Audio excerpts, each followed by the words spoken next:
estaremos leyendo los comentarios a este tema que es crucial.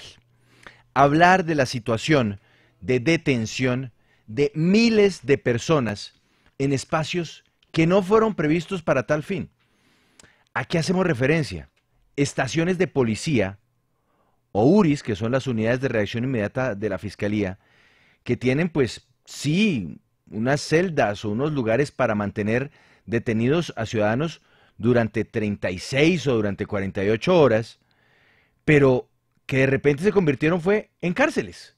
Cárceles en donde durante semanas o meses cientos o miles de personas han permanecido detenidas sin contar con las mínimas medidas de garantía para sus derechos humanos. Por ejemplo, cientos de personas compartiendo un único baño. Cientos de personas en un mismo espacio que ni siquiera tienen un patio para salir a tomar aire o tomar un poco de sol.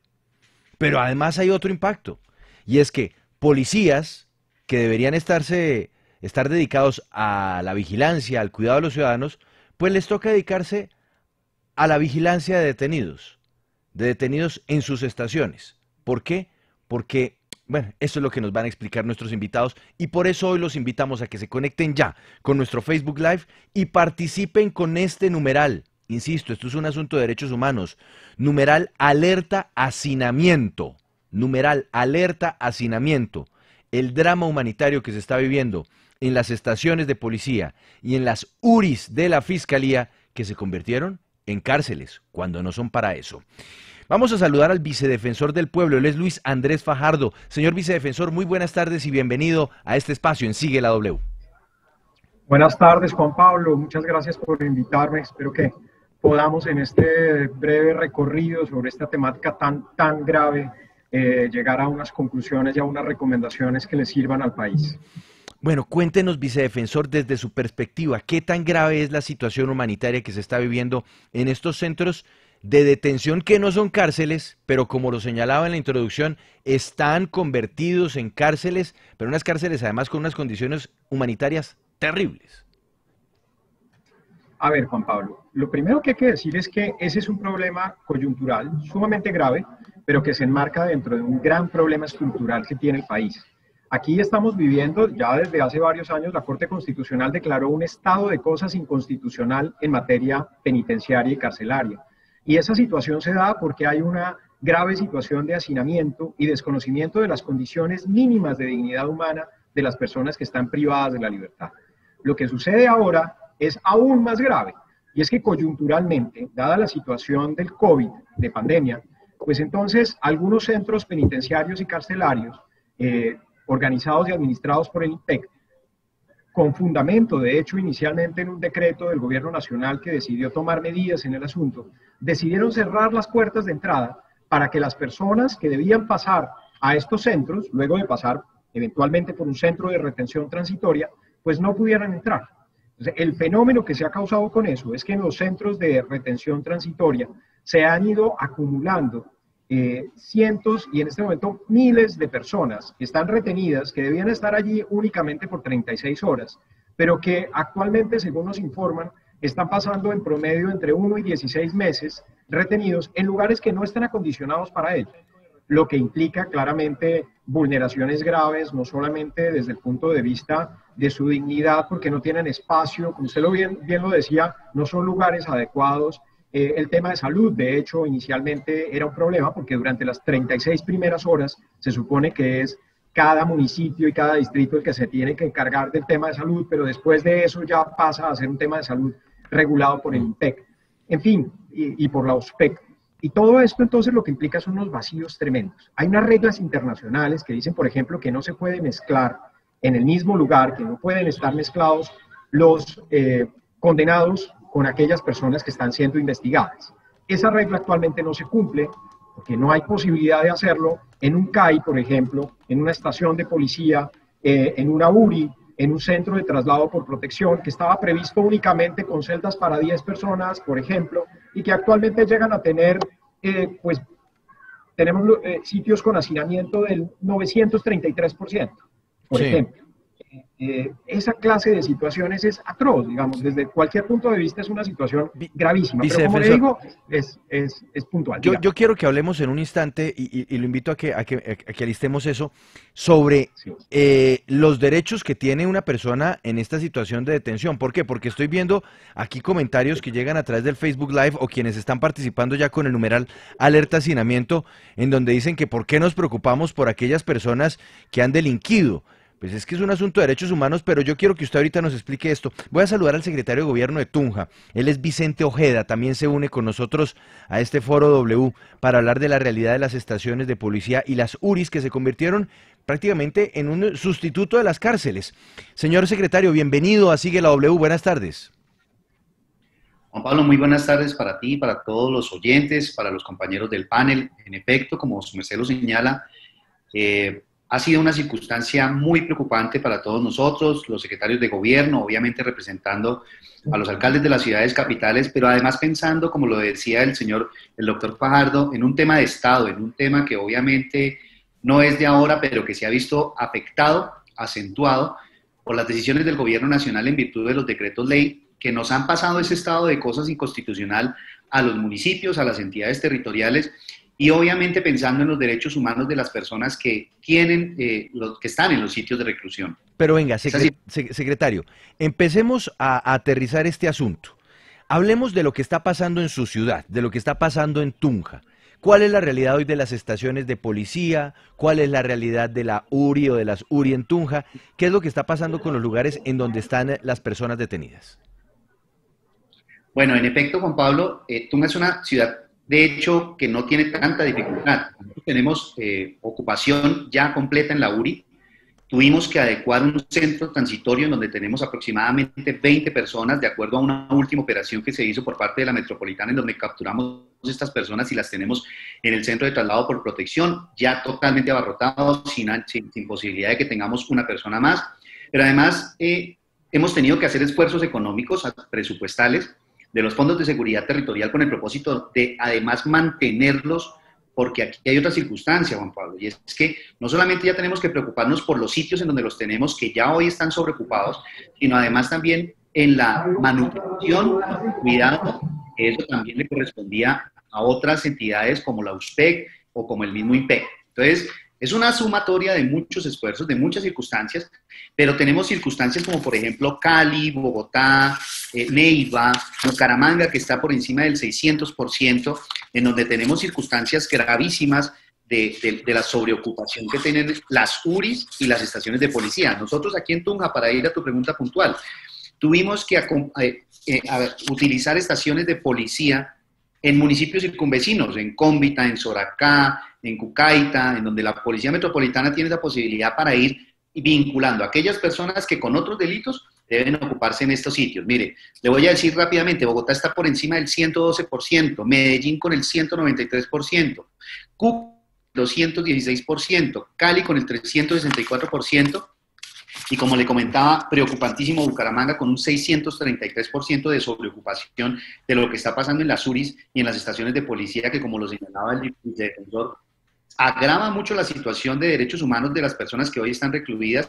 y que obviamente pues, nos representan un desafío inmenso en relación con ese estado de cosas inconstitucional que, como le decía al principio, nos lo trasladaron directamente a través de un decreto ley aumentado por el tema de pandemia y nos dejaron a nosotros con la responsabilidad que hoy le corresponde al Estado per se a través de la política criminal y que tiene que generar procesos de resocialización directos. Norberto Hernández es experto en criminología y en el sistema penitenciario. Tiene la lupa puesta sobre la realidad penitenciaria en Colombia.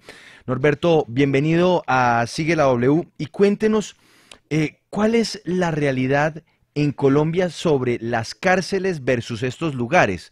Porque yo insisto y sigo leyendo los comentarios. Hay muchas personas que están diciendo que los delincuentes pierden sus derechos y que por ende entonces pueden estar detenidos en cualquier condición.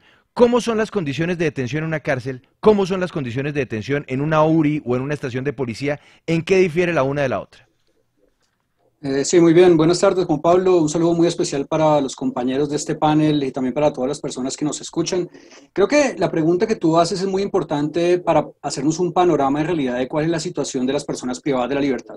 Y creo que aquí es utilizar algunos eufemismos, decir que está mal o que está deplorable. En realidad uno tiene que ser mucho más fuerte en este concepto y considerar que lo que uno ve en los establecimientos de reclusión es una porquería.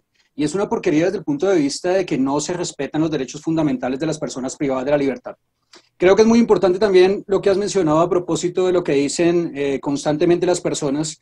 Alguna vez en una columna que yo escribí sobre la necesidad de aplicar mayores libertades condicionales me decían: Norberto, es que la solución es gasolina y fósforos. Y claro, creo que eso deja ver alguna perspectiva también muy punitivista de las personas que no entienden que quienes están privados de la libertad también tienen derecho a una dignidad humana, que no entienden que llegar a una cárcel no es tan difícil como se cree y que eventualmente, no solamente por una decisión judicial justa, sino en ocasiones por errores judiciales, hay personas que pueden llegar privadas de la libertad de ese ambiente tan deplorable que no merece o que requiere la satisfacción de algunos derechos fundamentales, aun cuando se prive de la libertad a las personas.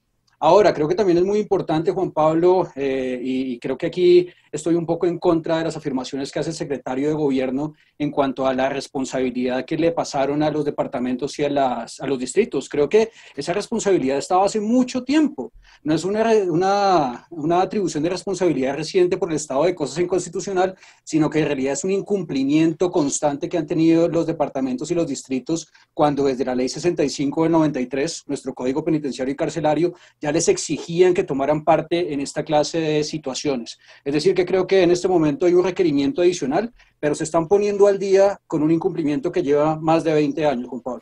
¿Hasta dónde? Y ya voy a saludar a Cristian Leonardo Wolfhügel, que es el director de Política Criminal y Penitenciaria, pero yo quiero saber hasta dónde, Norberto Hernández, se puede llegar a hablar de una situación casi de tortura por las condiciones en las que se tiene a estas personas en estos espacios que no son para reclusiones de larga duración.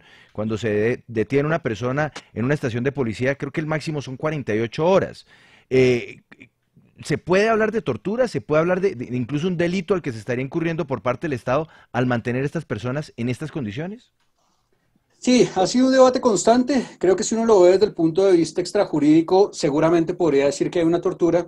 En materia jurídica hay algunos debates importantes en los cuales también ha tomado parte la Corte Constitucional al considerar que la tortura no se da en estos casos porque se está aplicando una pena justa con base en una sentencia condenatoria, ¿no? Entonces, por eso no habría una tortura. Pero ciertamente yo creo que, desligándonos un poco de este ambiente jurídico que en algunas oportunidades es muy técnico y eufemístico para calificar algunas cosas, ciertamente estamos en una situación de tortura, Juan Pablo. Aquí importante también mencionar cuáles son las estadísticas y creo que algo muy importante que se dio en los pasados días fue una audiencia que propició la Procuraduría en la cual pareciera dar la impresión de que todo está mejorando en el ambiente carcelario. Bajó de un índice de hacinamiento del 50 al 23%, pero claro, eso no es lo que demuestran las estaciones de policía, que tienen un índice del 172% en estaciones de policía, Juan Pablo. Entonces creo que, claro, uno puede tapar el sol con la mano respecto de lo que pasa en las cárceles administradas por el IMPEC, pero lo que se da cuenta es que toda la problemática está directamente ligada al tema que nos convoca el día de hoy. Las estaciones de policía, que ciertamente terminan siendo un trato de tortura, aun cuando jurídicamente haya muchas técnicas para disipar esta clase de calificación. Escribe @burgos091, numeral alerta hacinamiento. Lo más dramático es cuando se busca ubicar a la persona retenida y la policía no da información. Y si el abogado ubica a la persona, la odisea es para hablar con el cliente. Y escribe @curbeta1972, numeral alerta hacinamiento. Por tanta observación a los derechos de los ladrones, se olvida por completo los derechos humanos de las víctimas. No más inseguridad, no más ladrones. Numeral alerta hacinamiento.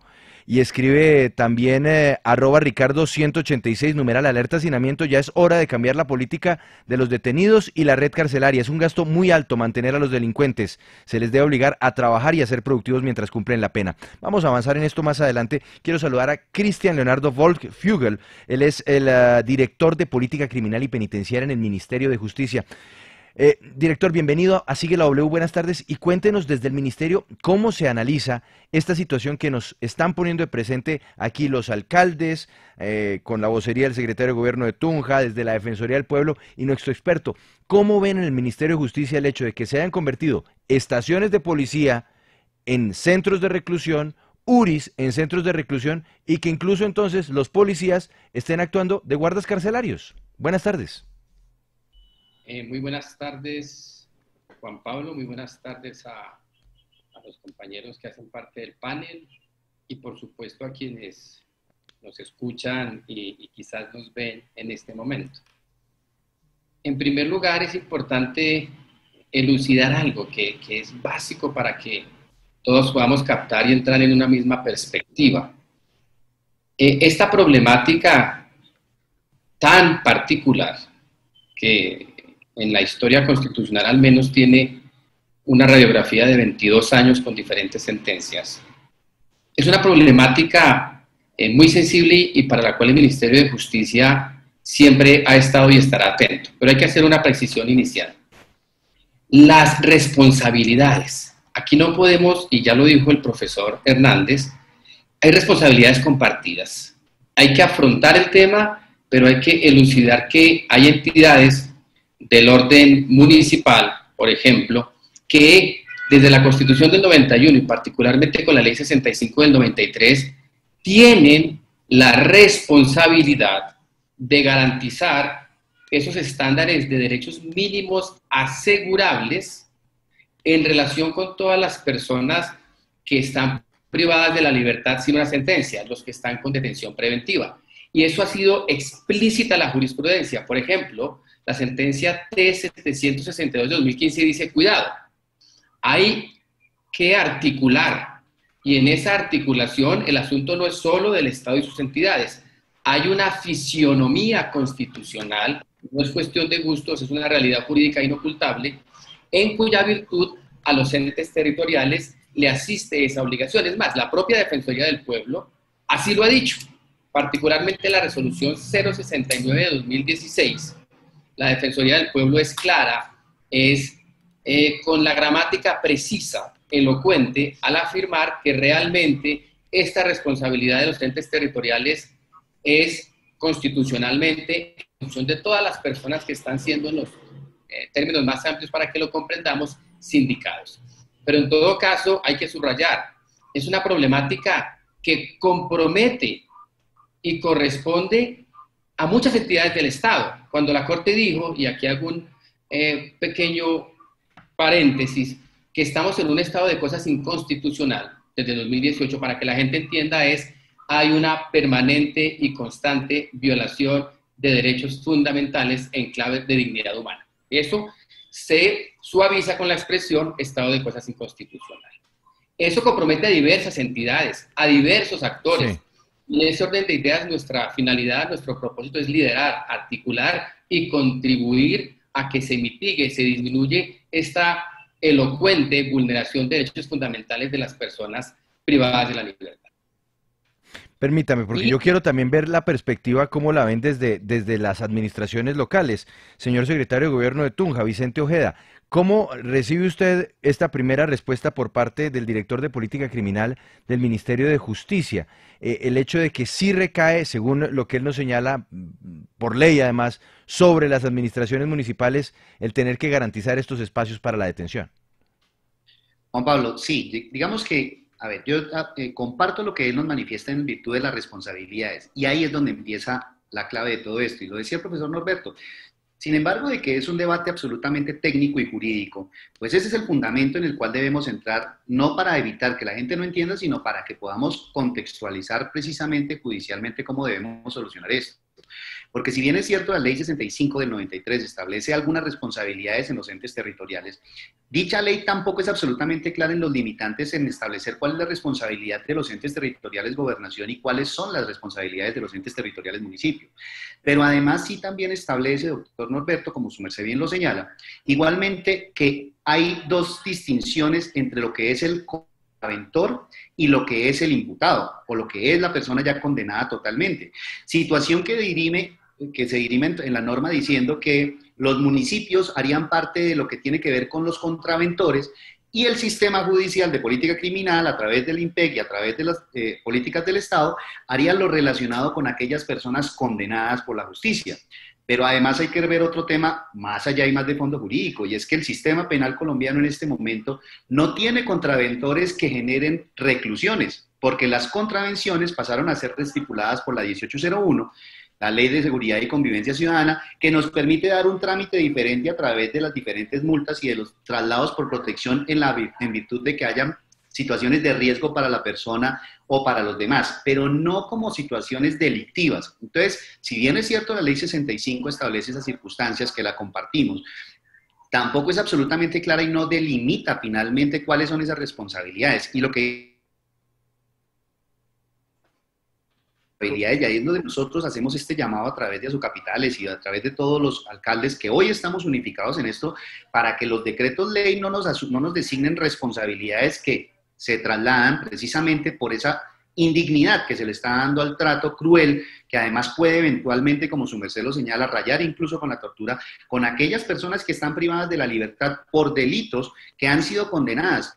Juan Pablo, tenemos situaciones de condenados que llevan más de 3 años en estaciones o en eso. Y definido, perdón, que no se les ha trasladado a los centros carcelarios. Entonces son situaciones que van mucho más allá del eufemismo o de la explicación y que tienen una connotación jurídica supremamente importante, en donde nosotros estamos levantando la mano y decimos, listo, como Estado, no con la responsabilidad ni por, digamos, quitarnos de encima el problema, sino realmente cómo como Estado podemos hablar de un sistema penitenciario complejo, en donde además se hable de resocialización, pero en donde por un tema como la pandemia terminamos nosotros asumiendo unas responsabilidades hasta en manutención, en cuidado de implementos de protección que nos toca a nosotros asumir como municipios sacando del concepto. Permítame, porque es que usted utiliza una expresión que me parece importante, resocialización.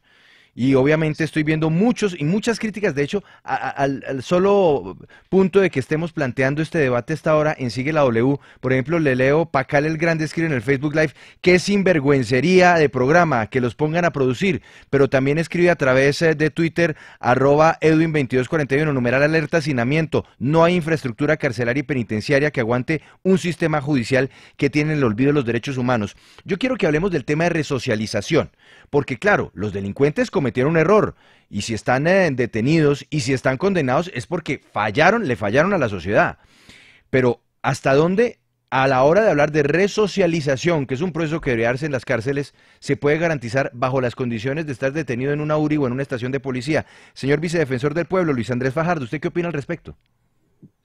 Juan Pablo, yo creo que ahí tenemos que pensar en algo, y es en qué modelo de Estado, qué modelo de sociedad tenemos. Nosotros, nuestra Constitución dice que estamos basados en la dignidad humana, y eso significa que todos los seres humanos, independientemente de sus capacidades, de su plata, de su etnia o de su haber cometido o no haber cometido un delito, son humanos y por ser humanos tienen los mismos derechos. Si nosotros empezamos a categorizar a los seres humanos para que unos merezcan vivir y otros no, para que unos tengan derecho a vivir dignamente y otros no, entonces ya no es el Estado colombiano y la Constitución del 91, sino que estamos viviendo en una sociedad totalmente distinta a la que nos hemos imaginado. Y eso es clave. Y yo creo que eso tiene que ver también, y qué bueno que estén acá los invitados, creo que usted los escogió de una forma muy asertiva. Qué bueno que esté el director de política criminal, a quien admiro, respeto y quiero mucho, que es el doctor Cristian Porfiugen, porque creo que todo esto hay que repensárselo desde un tema de política criminal. Esto, nosotros tenemos un país altamente punitivista, donde hemos pensado que la cárcel es la solución a todos los problemas. Y creo que allí hay que empezar a trabajar en cuál es el modelo de resocialización que tenemos.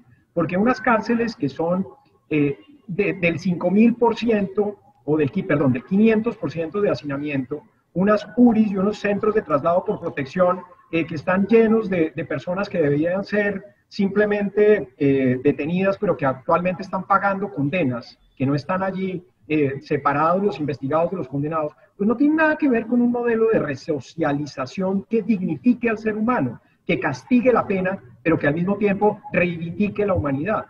Fíjese que hace un momento usted lo preguntaba, ¿cuál es la condición de violación de derechos humanos que puede haber allí? Y es absolutamente múltiple. Desde el 2013, en que se declaró la primera declaración de estado de cosas inconstitucional en la 388, la Corte Constitucional determinó que no había espacio. Se necesitan 5 metros cuadrados, una ventana y aire. Eso no existe en todas las prisiones. En Colombia tenemos un hacinamiento que no permite que se comparta o que se tenga un baño por el número de personas que exigen los estándares internacionales. La alimentación es un problema. Ahora, tenemos hoy, por el tema de la pandemia, otro asunto muy interesante. En las sentencias T276 del 2017, la Corte Constitucional empezó a indagar el tema de las telecomunicaciones como un tema que tenía que ver con los derechos humanos de las personas en estado de reclusión. Fíjese cómo eso, en épocas de pandemia, se convirtió en un tema sumamente importante, porque las personas que están hoy en la SURI o en las estaciones de policía no tienen cómo comunicarse con un abogado, sobre todo no lo tuvieron en la época de pandemia porque los abogados no estaban saliendo, porque los defensores públicos no estaban asistiendo allá todos los días, digamos, y eso hacía que la única forma de comunicación sea a través de un teléfono de celular, que la única manera de tener acceso a él era pedirle prestado al policía de turno a ver si él amablemente le quería regalar sus minutos. Entonces, no solo estamos cortando los derechos básicos a la dignidad humana, sino incluso derechos tan importantes como el derecho a comunicarse con un defensor. Sí. Entonces, el debido proceso acá está roto desde el inicio. Está completamente coartado cuando estamos mezclando todos los derechos y los deberes, los estamos vulnerando en unas personas que son seres humanos. Y aquí hay una cosa muy importante para señalar, señor vicedefensor, y es que en ningún momento lo que uno está pensando o lo que se piensa es en que tiene que hacer unos palacios, pues, en donde haya unas condiciones, pues, mejor que las de las casas de muchos colombianos para mantener en detención a estas personas, pero sí por lo menos que se garanticen unas condiciones mínimas de humanidad. Norberto Hernández, experto en criminología y sistema penitenciario. A esto que estamos mencionando hay que sumar algo más, y es el impacto que puede llegar a tener el convertir estaciones de policía en centros de detención, porque entonces tengo entendido que hay policías a quienes ahora les tocó dedicarse a las labores que le corresponden al IMPEC, guardias penitenciarios prácticamente.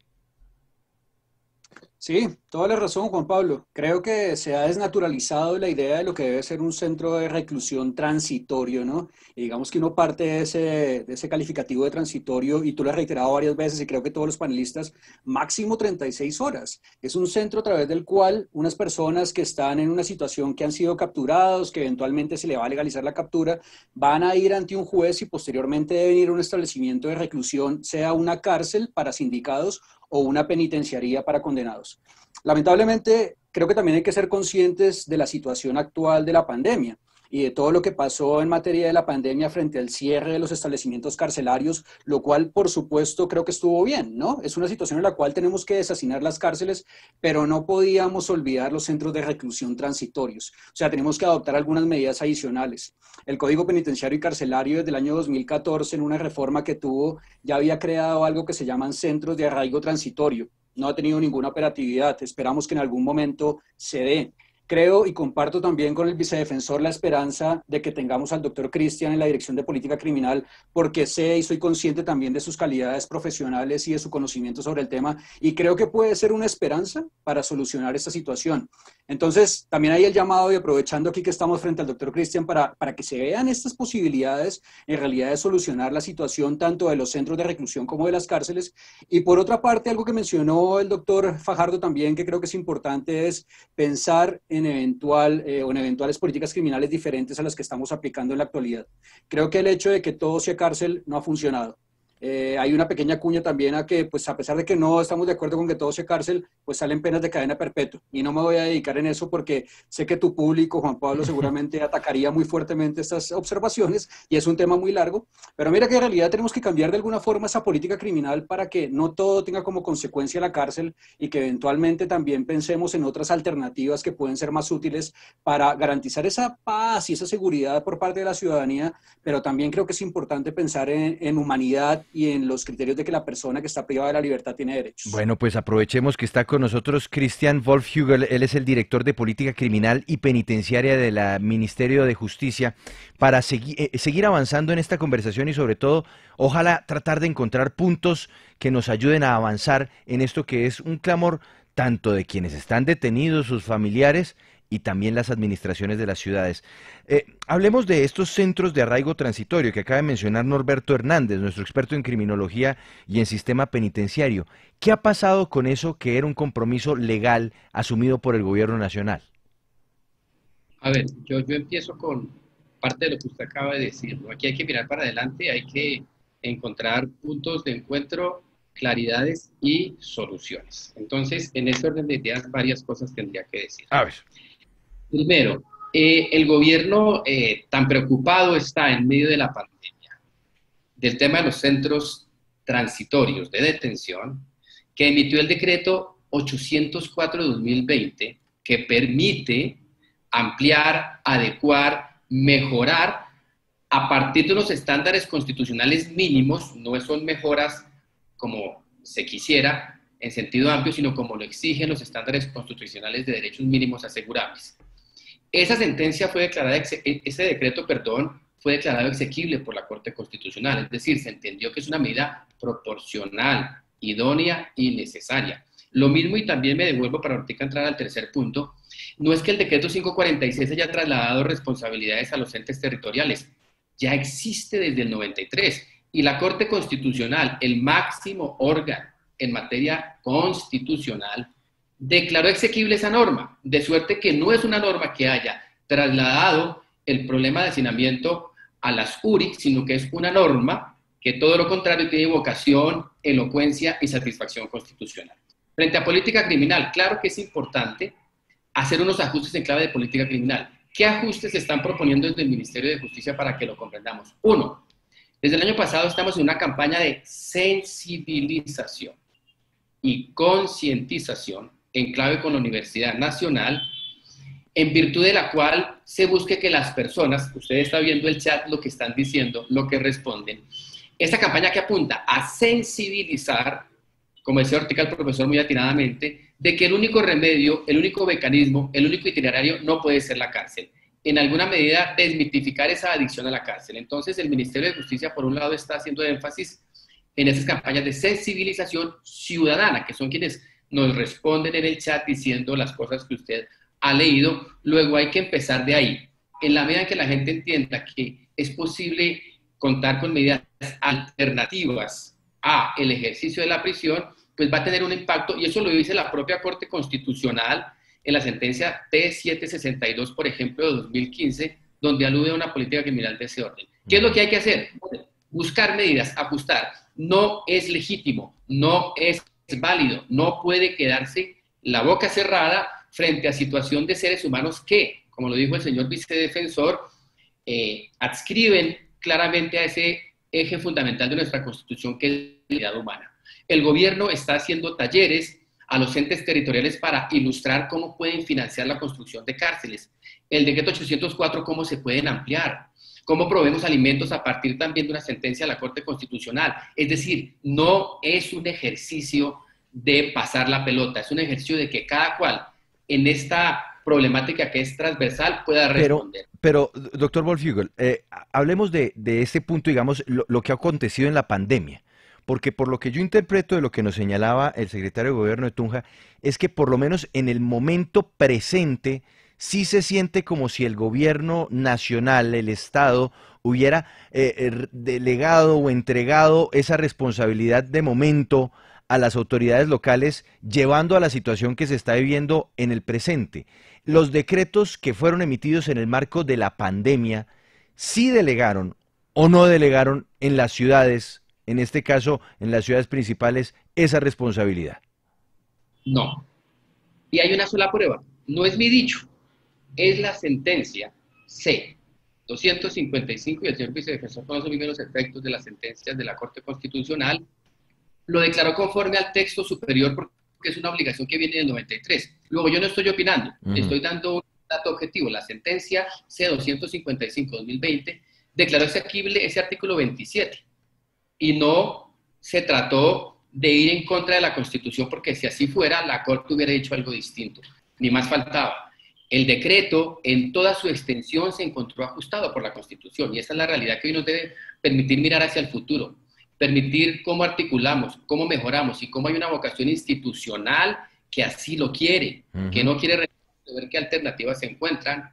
Y reitero, estamos haciendo diversas campañas, metodologías, talleres para realmente lograr eso, porque hay claridad legal sobre la responsabilidad de los entes territoriales, hay resoluciones de la Procuraduría, de la Defensoría, sentencias de la Corte Constitucional, pero lo que queremos no es que sea el problema de ellos, porque es una situación transversal. Bien. Es un problema. Sí. Sí, yo creo que hay una cosa que comparto con el doctor Cristian, porque es que finalmente no es el tema de la constitucionalidad o no del artículo 27 de una ley del 93, eso está absolutamente claro. Pero fíjense que hoy la realidad, doctor Cristian, nos implica que también las entidades territoriales hoy están asumiendo el cuidado y manutención en las URIs y en los centros en las estaciones de policía de condenados. situación que también debería estar ajena a esta circunstancia.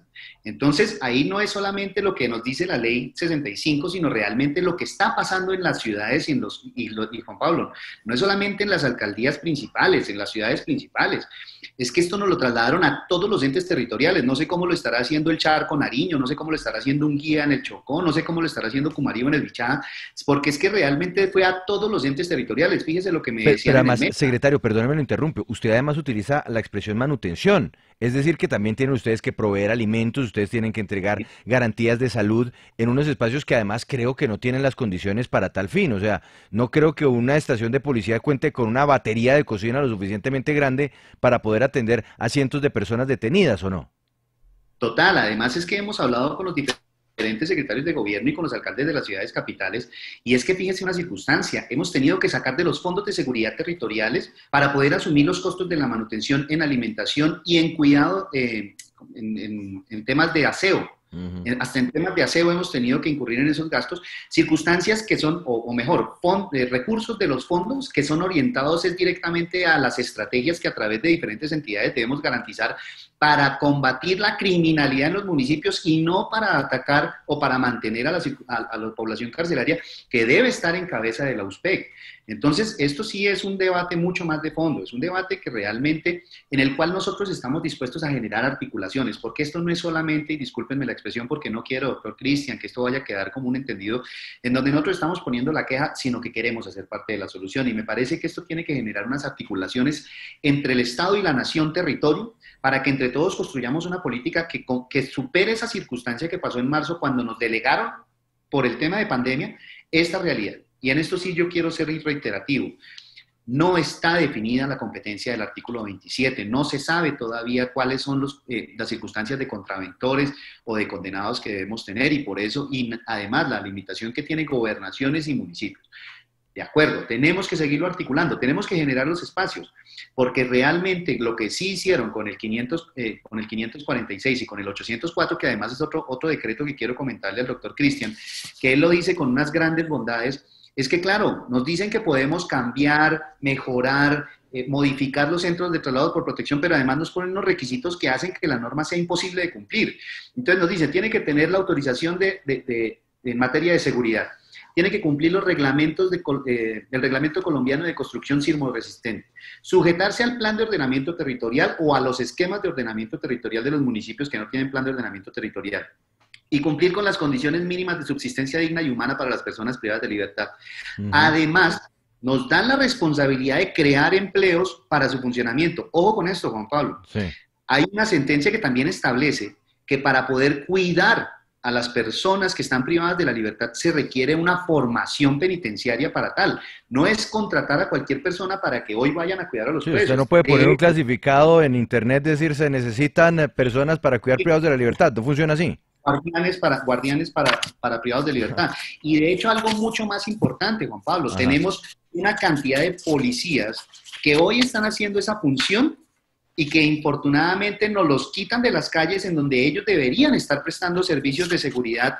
Son en el país 2.299 policías que tenemos hoy, menos en las calles, metidos en los centros de reclusión transitorios, en las URIs o en las estaciones de policía, cuidando al personal que está preso y que deberían estarse en la calle garantizando la seguridad y la convivencia. Entonces, le leo, secretario, comentarios que llegan con nuestro numeral. @Ricardo Rosero G escribe, numeral alerta hacinamiento. Hay que poner cabinas telefónicas en estaciones de policía y otras celdas transitorias para que se permita la comunicación con los abogados, defensores públicas o de confianza. Escribe @CacScience, numeral alerta hacinamiento. El sistema carcelario debe estar preparado tanto para la resocialización como para castigar al que reincide en el delito. Que el sistema de justicia funcione y la infraestructura debe ser adecuada, no las posilgas que tenemos como cárceles. Y @Lufer Pardo escribe, numeral alerta hacinamiento, los condenados y sindicados no son diferenciados. El único derecho que pierden es la libertad y lo que hacen desde lo psicosocial no funciona para resocializar. Yo quiero que empecemos a abrir también la perspectiva y quiero arrancar con Norberto Hernández, experto en criminología y sistema penitenciario, abrir la perspectiva hacia soluciones. Y me voy de frente, doctor Norberto Hernández. Aquí tenemos que empezar a hablar de construcción de más cárceles por parte del gobierno nacional, construcción de más cárceles por parte de los municipios y las ciudades, ¿O cómo se empieza a resolver este problema que además no da espera? Porque finalmente el hacinamiento está y en Bucaramanga estamos en 633%, en Cali en 364%, en Bogotá en 112%. ¿Cómo se soluciona esto? Sí, Juan Pablo, muy bien. Yo creo que la respuesta de fondo es que la construcción de cárceles no soluciona el problema carcelario. Ahora, dicho esto, que creo que además fue una de las falencias que tuvo la declaratoria del estado de cosas inconstitucional en el año 98, lo cierto es que en este momento necesitamos esa medida de choque. Es decir, no soluciona todo el sistema carcelario, toda la problemática, pero sí debemos construir más cárceles como una medida a corto plazo que permita una mejor situación carcelaria para las personas privadas de la libertad. Pero en el fondo creo que la solución, Juan Pablo, es básicamente lo que hemos estado discutiendo aquí y es el tema de menos cárcel, buscar penas alternativas, buscar otras formas de castigar. Creo que un buen paso que ha generado mucha resistencia también, pero es el tema de la justicia restaurativa muy fuerte en materia de JEP, que seguramente también tenemos que ir acuñando en justicia ordinaria. Entonces creo que debemos es buscar otras alternativas que no necesariamente desemboquen en la cárcel, Juan Pablo. Ya estando una vez o limitando un poco esa llave o esa válvula de entrada a las cárceles, creo que debemos tener un mejor trabajo también con las personas que están allí.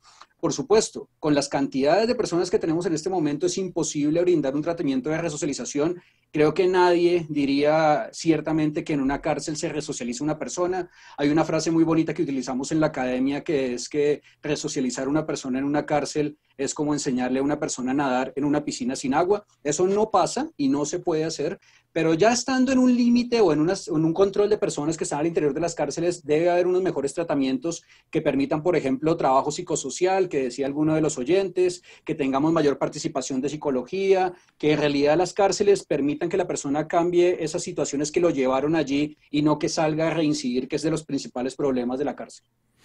Numeral alerta hacinamiento, escribe @JuliánPRB70, numeral alerta hacinamiento, no se puede premiar al delincuente, nadie tiene derecho de infringir la ley, y después que los manden de vacaciones o los traten como príncipes. Yo insisto en esto, señor vicedefensor del pueblo Luis Andrés Fajardo, que no es cuestión de mandarlos de vacaciones ni que los traten como príncipes, sino que hay que garantizar unas mínimas condiciones humanas para la detención. Miremos a futuro, ayúdeme también usted, señor vicedefensor, a proyectar a futuro cómo se puede, cómo se vislumbraría desde la Defensoría del Pueblo una solución a esta inquietud que se está planteando desde distintas perspectivas y es las estaciones de policía, las URIs convertidas en centros de detención permanente cuando en realidad son centros de detención temporal, transitoria, que no deberían durar sino apenas unas cuantas horas quienes llegan a esos lugares. Juan Pablo, en clave de derechos humanos, yo creo que nuevamente vuelvo al inicio, creo que son dos cosas. El problema coyuntural que estamos pasando por culpa del COVID y que ha concentrado a toda esta serie de personas en los centros de retención transitoria, porque no pueden entrar a los establecimientos penitenciarios y carcelarios. Ese problema se puede, digamos, ir solucionando abriendo las puertas de los centros penitenciarios y carcelarios para separar a investigados de condenados rápidamente y que no suceda lo que el secretario de gobierno o el doctor Norberto advierten, que es quizá lo que está generando más problemas en este momento. Pero además de eso, ya a largo plazo hay que trabajar en tres cosas. La política criminal, que también la hemos advertido aquí, es decir, que no todo termine en una cárcel. La adecuación de infraestructura, sin lugar a dudas, Colombia está atrasadísima en materia de infraestructura penitenciaria y carcelaria. No se trata de que haya más o menos personas que deban pagar cárcel. Lo que pasa es que en este momento lo que existe en materia penitenciaria y carcelaria es insuficiente. No solamente a nivel nacional de los establecimientos que le corresponde administrar a la nación, sino también, por ejemplo, la creación de centros del traslado por protección, que es una obligación de los municipios y distritos en la cual están sumamente atrasados y que genera graves problemas, no solamente coyunturales, sino a largo plazo. Pero importante, porque entonces ahí ya empezamos también a dividir responsabilidades. Hay una responsabilidad, señor defensor, que sí recae sobre las ciudades y municipios. Así es, claramente. Eso está claramente establecido en la ley. Y ese es el tercer punto, es la falta de coordinación institucional en esto. Digamos, no es posible que no haya una suficiente coordinación que permita garantizarle al ciudadano que puede ser detenido, pero luego va a ser trasladado al lugar que corresponde respetando su debido proceso.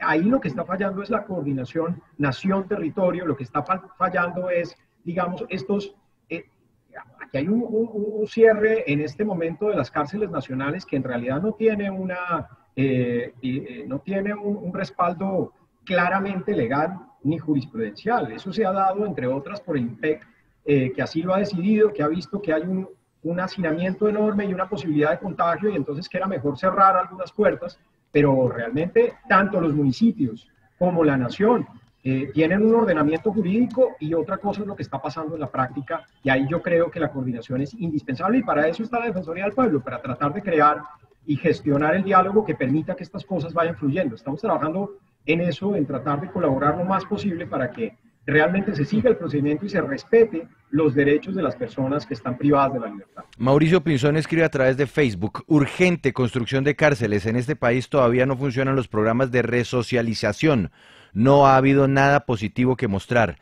Escribe Adriana Corredor: la prestación de servicios de salud es precaria, contratada por medio de la fiduprevisora, no garantizan el personal necesario para los centros carcelarios. Cris Mancera: un delincuente no debe tener derechos, menos si es reincidente. Y Ruth Calderón Herrera escribe también a través de Facebook: cuando un ser humano comete un error, no puede recibir otro mal peor, menos aún de quienes se consideran buenas personas. Vicente Ojeda, secretario de Gobierno de Tunja: para usted, ¿cuál sería la solución a esta problemática que estamos enfrentando hoy? Juan Pablo, muy importante esa pregunta, pero antes de darle respuesta quiero decir algo. Aquí falta, si me permiten la expresión, una patica en la mesa, y es el IMPEC, y es la responsabilidad. Aquí el doctor Cristian decía algo fundamental: ¿cuáles son las responsabilidades de cada uno? Y aquí el IMPEC se ha abstraído completamente de su responsabilidad, y el IMPEC nos ha dejado a nosotros totalmente a la rueda de decir, miren ustedes cómo lo hacen. ¿Pero por qué? ¿Por qué razón? Cuéntenos puntualmente por qué se hace ese señalamiento. A través de las circulares que ha sacado el IMPEC, en principio dijo, no recibimos presos, miren ustedes cómo hacen. Listo, lo entendimos por el tema de pandemia, porque es que eso fue una circunstancia que estalló, problemas coyunturales que venían con anterioridad. Posteriormente dijo, listo, pero es que, perdón, hay un antecedente, que en marzo, antes de la pandemia, empezaron a decir que ya le correspondía a los municipios empezar a hacer esto en virtud del hacinamiento que tenían. Listo, vino pandemia. Nos dijeron, no recibimos más presos, ustedes municipios tienen la responsabilidad. Entendimos en principio porque era una actividad temporal en donde supuestamente era 3 meses. Posteriormente ya cambian el decreto, que fue el decreto que señala el doctor Cristian, nos dan unos nuevos lineamientos y el IMPEC empieza a decir, listo, empezamos a recibir, pero siempre y cuando haya cupos. Nunca hay cupos. Todos sabemos la población carcelaria y la sobreocupación que existe en las cárceles, motivo por el cual eso que también nos dieron pues imposibilita que ejecutemos estas circunstancias. Pero además sí también falta algo, y es USPEC. ¿Por qué incluso nosotros estamos terminando de pagar lo que la manutención? Y yo sigo insistiendo en esto porque además se ha convertido también en un dolor de cabeza de las administraciones, y el gobierno nacional tampoco nos dio las herramientas ni las alternativas para decir, listo, entonces les corresponde a ustedes, pero en el presupuesto de los entes territoriales está asignado esto o está designado esto otro.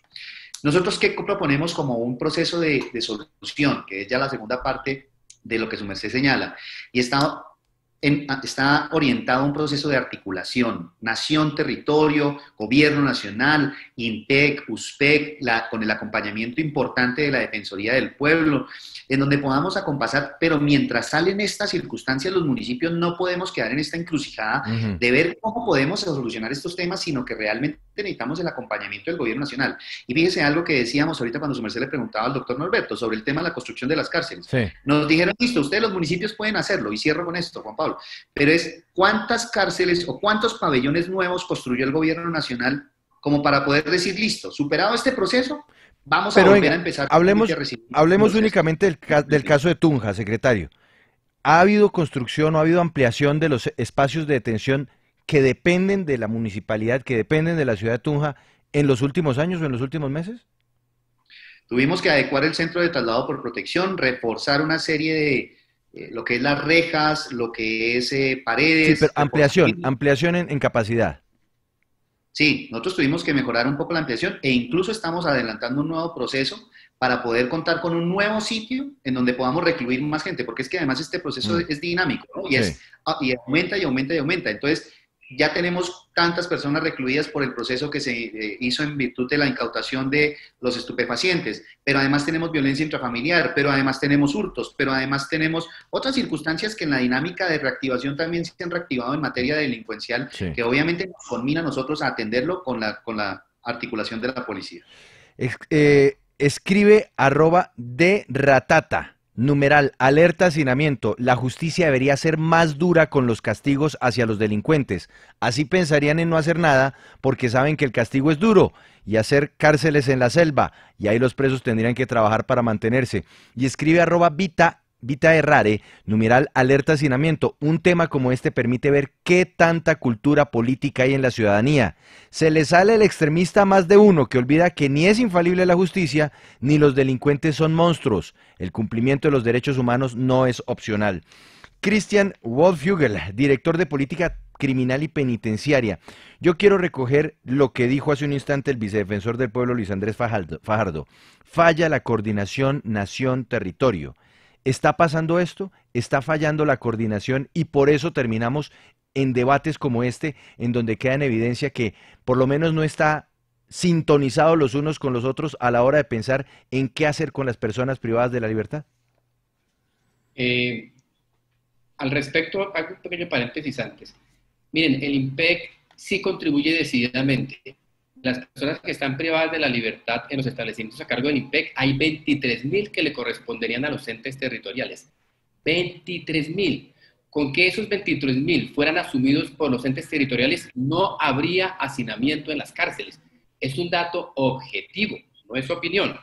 23.000 personas que corresponden a los entes territoriales. Pero frente a su pregunta, el doctor Fajardo hace eco, sin duda alguna, la sentencia T762 de 2015, que entre las fallas que detecta, yo creo que el itinerario ya está. La Corte Constitucional, frente a la pregunta definitiva ¿qué hacer?, ha definido qué hacer en 4 líneas. Primero, con la sentencia T753 del 98, mejorar las condiciones a partir de construcción con estándares de mínimos asegurables.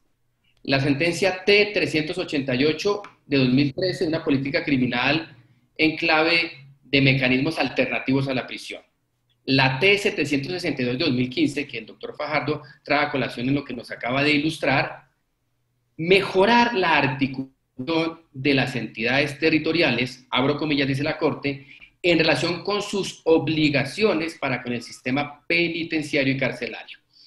Entonces, ¿cómo estamos mejorando la articulación? Porque aquí la pregunta es, bueno, ¿qué están haciendo? Mire, estamos haciendo talleres con todos los entes territoriales de la nación, explicándoles con las diversas metodologías cómo pueden financiar y cumplir con los derroteros que la ley le da.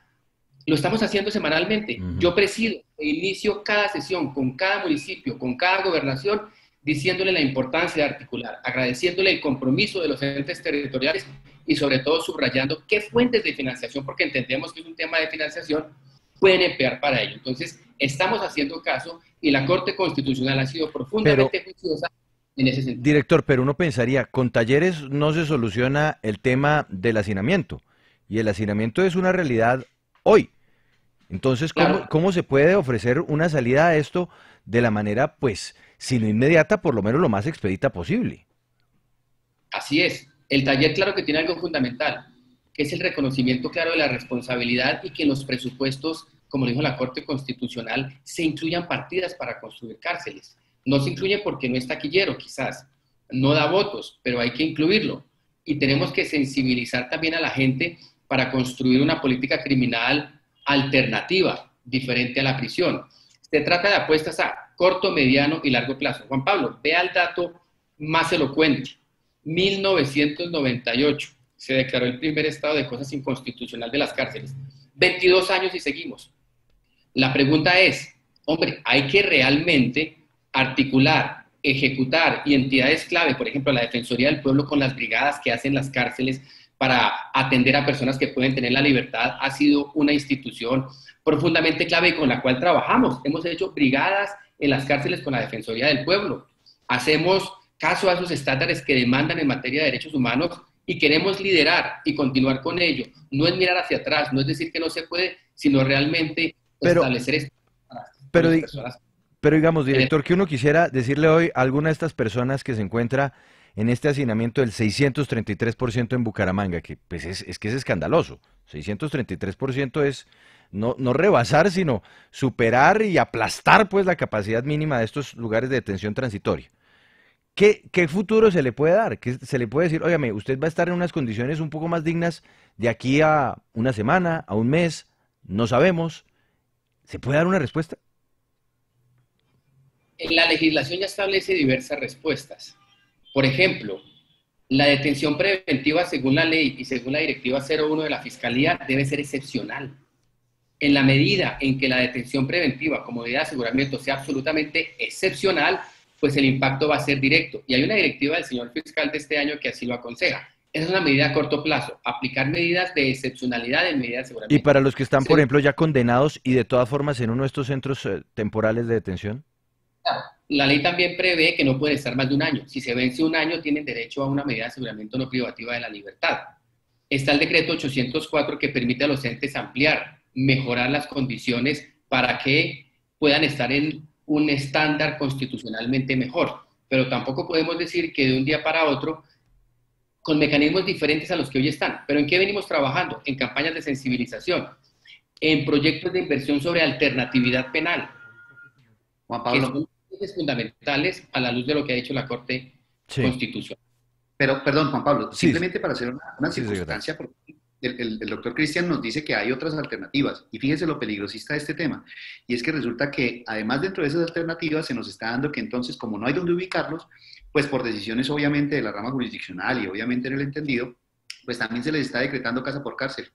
Y entonces hoy tenemos la pérdida de confianza ciudadana cuando nos hacen las denuncias, se hacen las capturas, se presentan ante el juez, pero entonces ante esta circunstancia la mejor decisión es darles la casa por cárcel o la libertad condicional, y la ciudadanía vuelve y nos dice, pero ¿cómo así luego esto no lo capturaron? No fuimos nosotros los que lo denunciamos para que estuvieran en una cárcel, y hoy lo estamos viendo nuevamente generando procesos nuevamente de reincidencia. Entonces ahí es donde volvemos a lo que decía el chat. Es que la dificultad también está en esa confianza ciudadana que estamos viendo perdida cuando nosotros generamos las políticas, pero que se ven truncadas por estas circunstancias. Y otra cosa importantísima, yo pienso, doctor Cristian y estimados compañeros que están acá, que esto no solamente tiene que quedar en un tema normativo de señalar la constitucionalidad o no, sino que tiene que ir a acciones materiales, acciones reales en los cuales a través, por ejemplo, de Asocapitales estamos absolutamente dispuestos como municipios, como ciudades capitales, de poder generar articulación, de poder generar los foros, porque esto ya se nos va a acabar la hora, Juan Pablo, que ha sido tan emocionante, tan apasionante, pero que estamos absolutamente dispuestos a verificar, porque fíjese una cosa, el simple hecho de generar los cupos en el país vale 5 billones de pesos. Y además, el presupuesto que tendríamos que atender en los temas de seguridad de las ciudades capitales es de 1 billón de pesos. O sea, aquí ya no estamos hablando solamente de cupos, de situación carcelaria, del trato, sino además de presupuesto. Entonces, por eso es que necesitamos generar, puede ser, mire, Asocapitales ha sido absolutamente eficiente en este ejercicio, vinculémoslos, puede ser nuestro puente entre nación y territorio, articulemos acciones y definamos urgentemente las medidas que necesitan los municipios para que podamos recibir o para que las cárceles y el IMPEC nos reciban a las personas que tenemos, porque además hay otra cosa, los convenios que tenemos con las cárceles distritales y con las cárceles municipales que sí nos demandan recursos de nosotros y que además tenemos obviamente y con todo el sentido del Estado a los entes de control pendientes de cómo lo estamos haciendo. Entonces es una articulación que realmente, este es un llamado que les estamos haciendo a gritos para que nos presten la atención, para que lo podamos hacer, y Asocapitales está absolutamente disponible para poder hacer ese ejercicio. Pues ojalá, señor secretario de Gobierno de Tunja, Vicente Ojeda, ese llamado se escuche. Retomando un poco los comentarios que hemos visto con el numeral alerta hacinamiento, con las que nos han hecho a través del Facebook Live, sin duda, pues muchos colombianos consideran que no debería haber ningún tipo de tratamiento especial para los detenidos o las personas privadas de la libertad en un centro carcelario. Y es cierto, pues uno no puede premiar a quien le ha fallado a la sociedad, pero sí hay que garantizarle por lo menos unas condiciones mínimas y dignas para que pague por la condena que le corresponde por haberle fallado a la sociedad. Y es que hasta en eso estamos fallando nosotros. Entonces, al que le falla a la sociedad, luego la nación, el Estado o nosotros le fallamos. Así como rompemos el círculo, así como vamos a resocializar, así como vamos a garantizar que el delincuente que entra no sea un nuevo delincuente que sale, sino que sea un hombre que de verdad quiera trabajar por un mejor país. Esa es la reflexión. A Vicente Ojeda, secretario de Gobierno de Tunja, a Norberto Hernández, experto en criminología y sistema penitenciario, Luis Andrés Fajardo, vicedefensor del pueblo, y al doctor Cristian Leonardo Wolfhügel, director de Política Criminal y Penitenciaria en el Ministerio de Justicia. Gracias por estar con nosotros. Vamos a hacer una pausa. Sigue la W. Al regresar, una historia que les va a llamar mucho la atención. Ya volvemos, numeral alerta hacinamiento, ya regresamos.